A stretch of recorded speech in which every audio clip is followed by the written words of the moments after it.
পুলিশকে ঐতিহ্যবাহী পোশাক দেওয়ার বিষয়ে বিবেচনা করা হচ্ছে বলে জানিয়েছেন স্বরাষ্ট্রমন্ত্রী সালাউদ্দিন আহমেদ।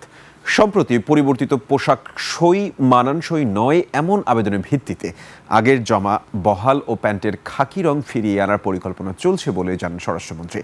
ত্রয়োদশ সংসদের প্রথম অধিবেশনকে ইতিহাসের সবচেয়ে সফল বলেও দাবি করেন স্বরাষ্ট্রমন্ত্রী।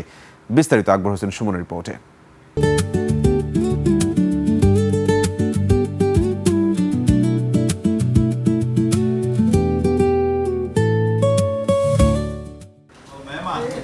বল প্রয়োগে বাস্তুচ্যুত মিয়ানমারের নাগরিকদের সমন্বয়, ব্যবস্থাপনা ও আইনশৃঙ্খলা সম্পর্কিত জাতীয় কমিটির প্রথম সভা অনুষ্ঠিত হয় স্বরাষ্ট্র মন্ত্রণালয়ের সভাকক্ষে।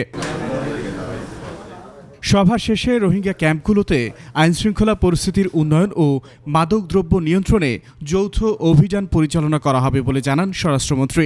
মাদক, তারপরে অস্ত্র, চাঁদাবাজি, এই সব বিষয়ে আমরা একই সাথে যৌথ অপারেশনও করছি। আবার পুলিশ নিজেরা অপারেশন করছে, র্যাব অপারেশন। এখন মাদকের সাথে যারাই জড়িত, এটা ব্যবহারকারীকে না ধরে আগে যারা মাদক ব্যবসার সাথে জড়িত তাদেরকে আমরা আটক করার ব্যবস্থা করছি। পুলিশের বর্তমান পোশাক নিয়ে প্রতিক্রিয়ায় মন্ত্রী জানান, আগের পোশাক ফিরিয়ে আনার পরিকল্পনা করছে সরকার। এই পোশাকটা আসলে ওয়াইডলি অ্যাকসেপ্টেড হয় নাই, মানানসই না শুদ্ধ বাংলায়। তো সেই জন্য পুলিশ বাহিনীর আবেদনের প্রেক্ষিতে আমরা বিষয়টা বিবেচনা করেছি যে এই ড্রেসটা কীভাবে হয়।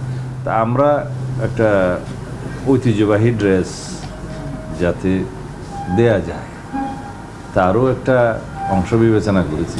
প্রথম অধিবেশন ব্যর্থ হয়েছে। সংসদে বিরোধী দলীয় চিফ হুইপের এমন মন্তব্যে স্বরাষ্ট্রমন্ত্রী বলেন, এটি ছিল ইতিহাসের সবচেয়ে সফল অধিবেশন। ইতিহাসের মধ্যে সবচেয়ে সফল অধিবেশন ছিল এই অধিবেশন। আকবর হোসেন সুমন, 21 টেলিভিশন, ঢাকা।